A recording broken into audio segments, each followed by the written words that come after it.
In 1881, a camera captured an image that should never have survived more than a moment.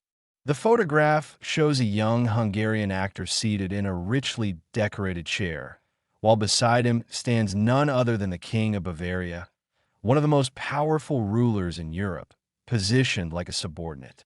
According to royal etiquette, this was not just improper, it was unthinkable. A monarch never remained standing while a mere commoner sat.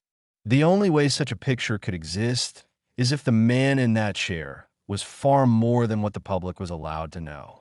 When the copies found their way to Munich, ministers who laid eyes on it immediately grasped the truth.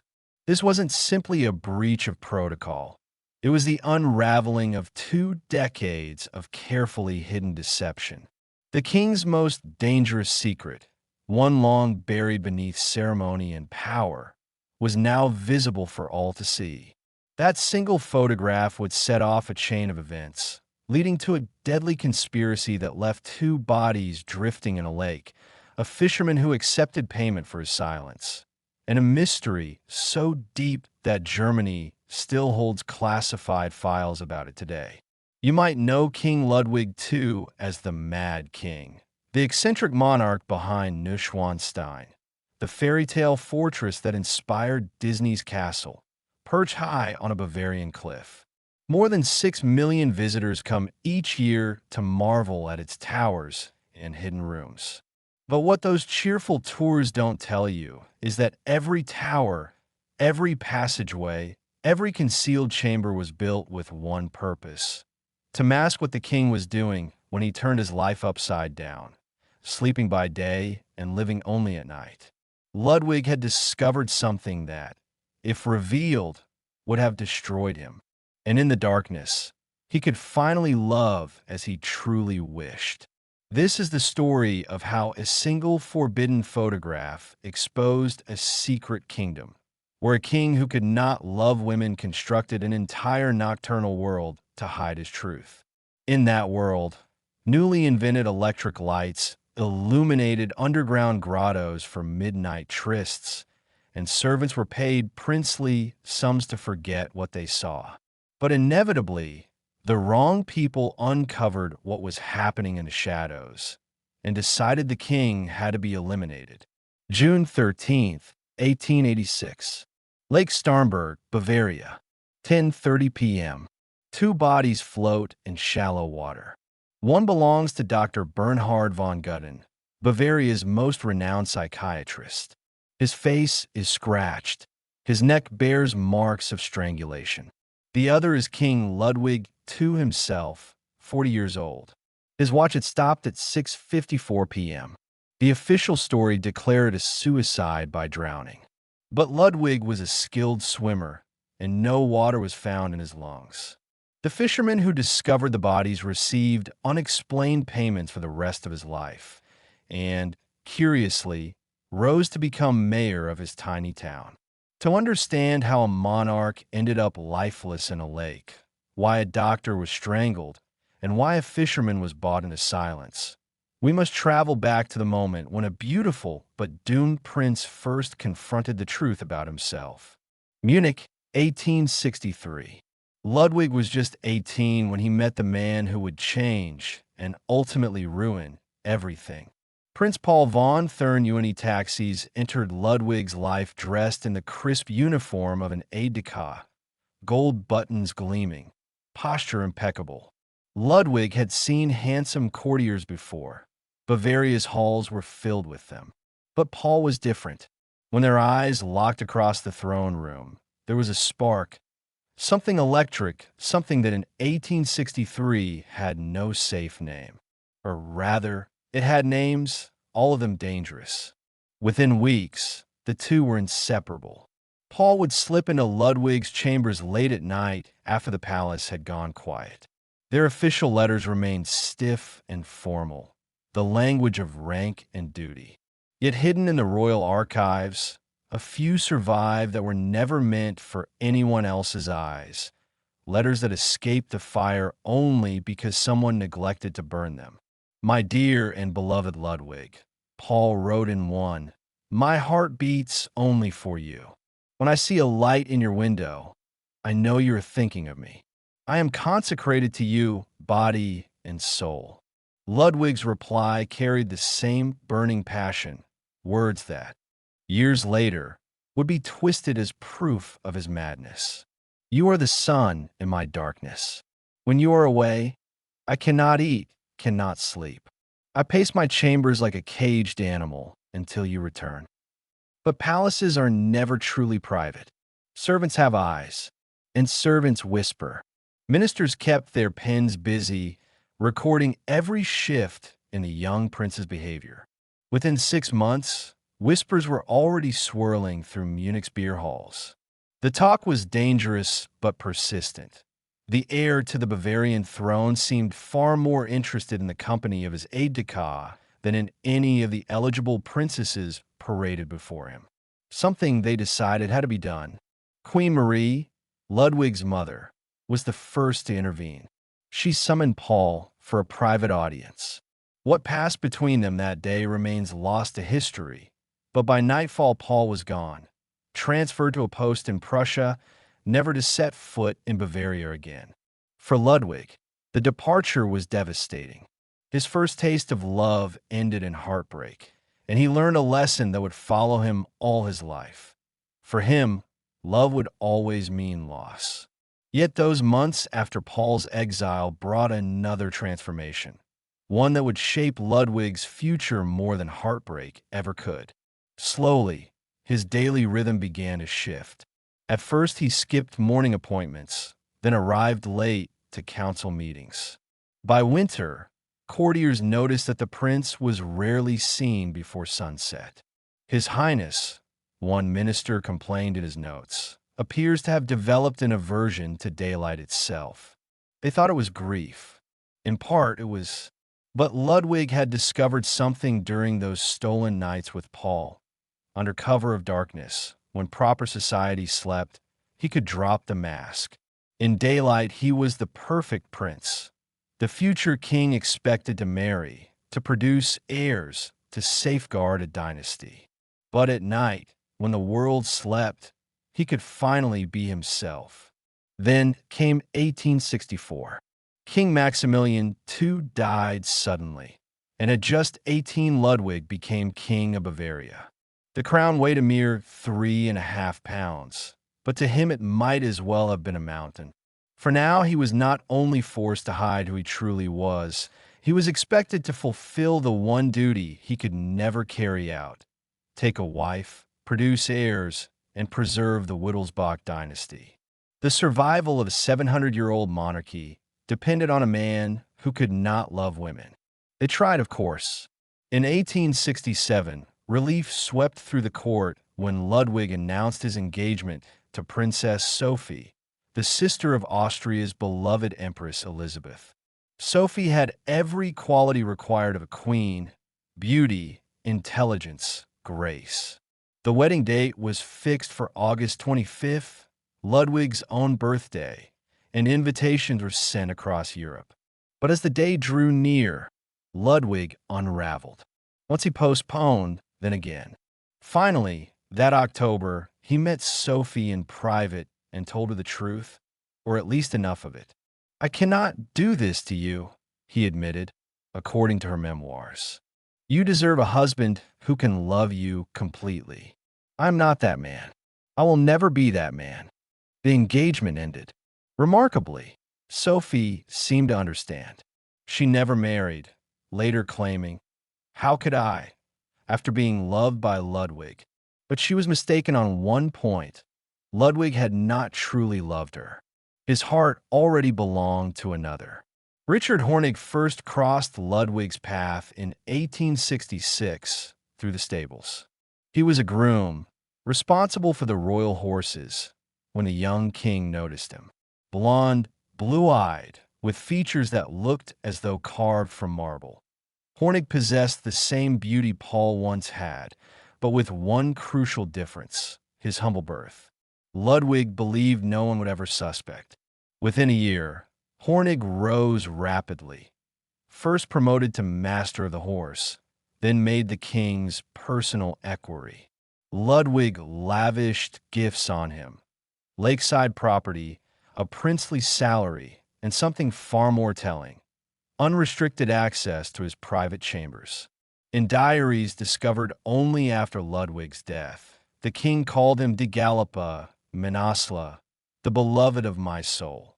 But those same pages revealed a battle tearing Ludwig apart. On one leaf, he penned ardent confessions of love. On the next, he begged God for forgiveness, scourged himself for his sins, and vowed to resist temptation. In 1869, he scrawled, "I am damned, but damnation with him is sweeter than salvation alone." It was during this storm of passion and guilt that Ludwig made a decision which has baffled historians ever since. He resolved to build a castle, not just any palace, but a fantasy fortress perched atop an impossible cliff, reachable only by a bridge that could be destroyed at the first hint of attack. He named his creation Neuschwanstein, the new swan stone. But here's the part most history books glide past. Every room inside was built with secrecy in mind. Hidden doors let servants slip in and out without a trace. Secret passages linked the bedchambers. And in the magnificent throne room, adorned with glittering Byzantine mosaics of angels and kings, one detail revealed everything. The throne itself was never installed. Ludwig never intended to hold court there. Neuschwanstein wasn't constructed as a palace of state. It was a fortress of privacy, a sanctuary for secrets. And it was there, in 1869, that Ludwig's transformation into Bavaria's Night King truly began. At first, the shift was subtle enough that few noticed. He rescheduled appointments later in the day, then in the evening. By 1870, nearly all government business was conducted after 8 p.m. 5 years later, his routine had been completely inverted. Ludwig II of Bavaria lived only at night. He rose at 7 p.m., ate his breakfast at midnight, enjoyed lunch at 3 in the morning, and finished dinner at sunrise before retiring to bed. Why this bizarre reversal? Historians have long explained it away as eccentricity, as the unraveling of a troubled mind. But they were wrong. Those nocturnal hours were not madness. They were freedom. Ludwig had built a parallel kingdom, a Bavaria that existed only in the dark, inhabited by men like him, who could not live openly in the daylight. The cast of this hidden world was handpicked.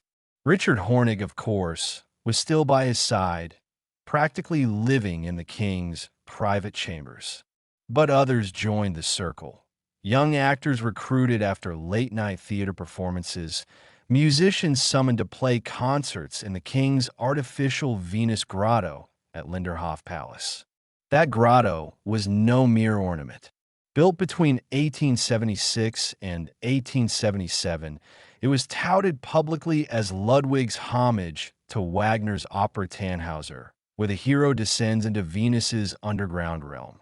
But the truth was far less innocent. The Venus Grotto was a stage, an entire world Ludwig could control.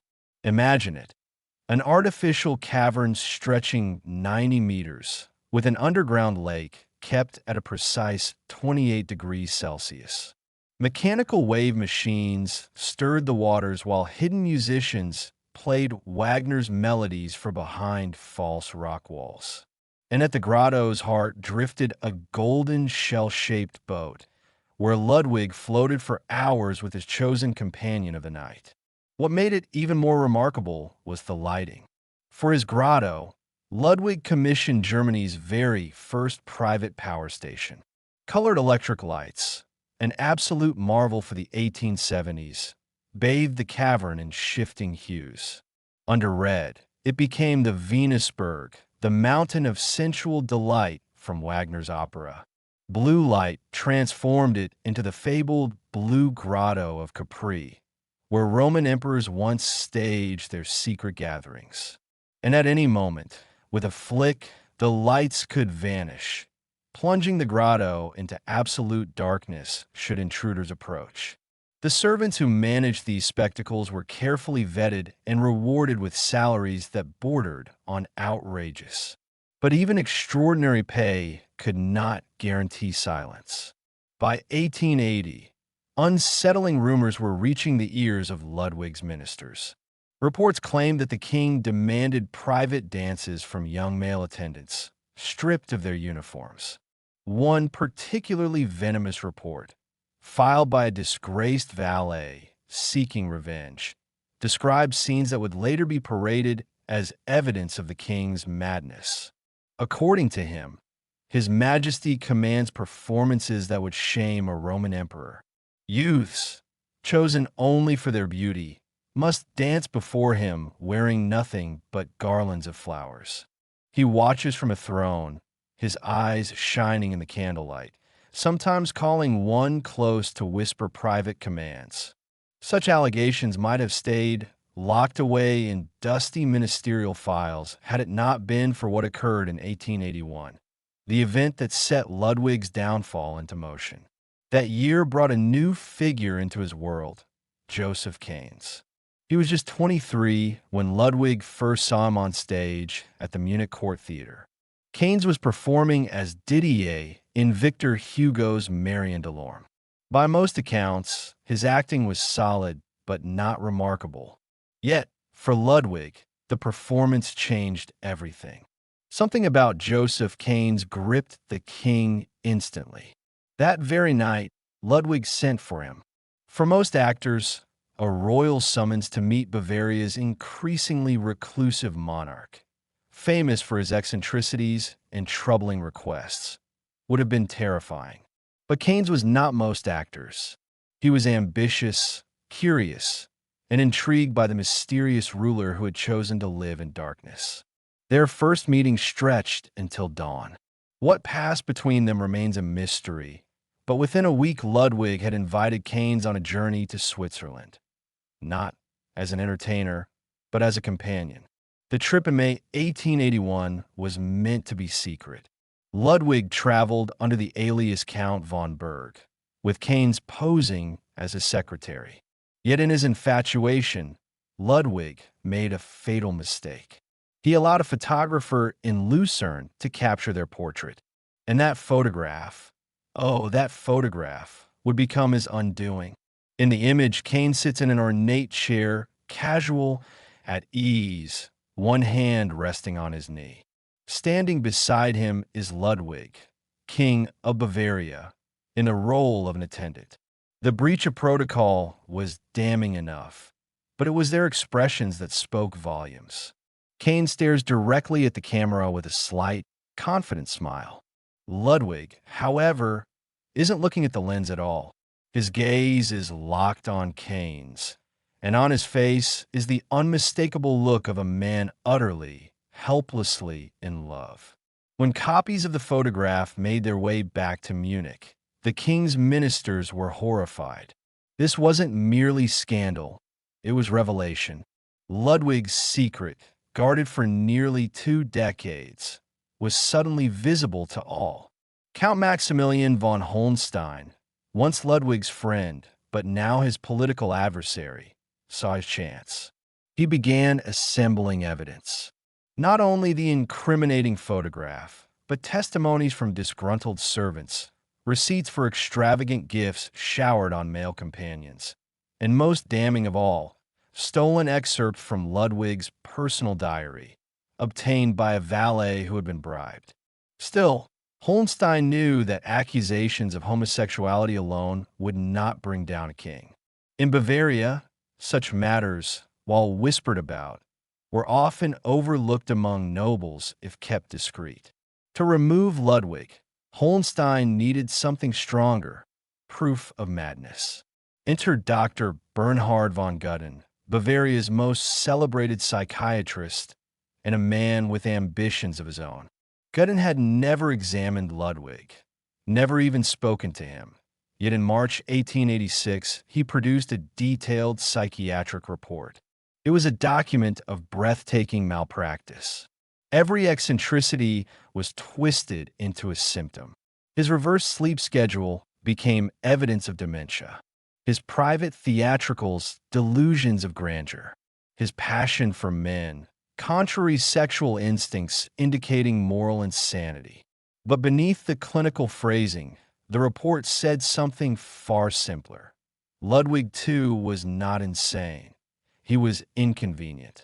By 1886, his debts had climbed to 14 million marks. His castles drained the treasury, and worse still, his relationships with men were no longer hidden. His shadow kingdom of night was being dragged into daylight. The conspiracy accelerated. On June 10th, 1886, Ludwig was officially declared insane and unfit to rule. His uncle, Prince Luitpold, was appointed regent. A commission was dispatched to Neuschwanstein to arrest the king. Ludwig heard of the plot just hours before their arrival. Loyal servants, who had guarded his secrets for decades, warned him there was still a chance to escape. His cousin, Empress Elizabeth of Austria, the only person who perhaps truly understood him, had arranged for carriages at the border. But Ludwig hesitated. Where would a deposed king go? He asked his valet. What life exists for a Ludwig who is no longer king of Bavaria? At 4 a.m. on June 12th, the commission stormed Neuschwanstein. They found Ludwig in his bedroom, already dressed, as though waiting for them. For the first time, Dr. von Gudden stood face to face with a man he had condemned without so much as an examination. How can you declare me insane? Ludwig demanded, when you have never even examined me. Gudden's reply was cold, almost mechanical. It is unnecessary. The documentary evidence is overwhelming. Ludwig was taken to Burg Castle on the shores of Lake Starnberg. Officially, it was for treatment, but everyone knew the truth. Burg was no hospital. It was a prison. Ludwig would never leave Burg Castle alive. On the evening of June 13th, less than 2 days after his arrest, he asked Dr. von Gudden to walk with him by the lake. Rain had fallen earlier, but the storm was clearing. Whether out of guilt or arrogance, Gudden agreed. He even dismissed the guards. The king is calm, he assured them. We need no protection from a broken man. The two left at 6:30 p.m. By 8 o'clock, when they had not returned, search parties went out. What they discovered has never been adequately explained.